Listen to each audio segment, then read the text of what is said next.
Kei te aro turuki tonu ngā āpiha o te ture i te waka o Rina, e rua o na wāhanga i naia nei kua pai ki te moana o Otaiti i tauranga moana.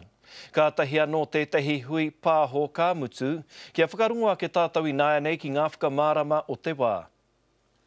Sheen continues to escape from the arena at this stage, and this morning's overflight showed us a slick of about 3 kilometres long and ranging between 5 and 10 metres wide. Our modelling indicates that any potential stranding would occur along the centre of Matakana Island, and we have had some reports of minor strandings that have already been cleaned up. We've also had a report of floating oil around the Waihi beach area. We've sent assets up there to go and investigate, and if necessary, we've got a task force ready to go and clean that up if that is true.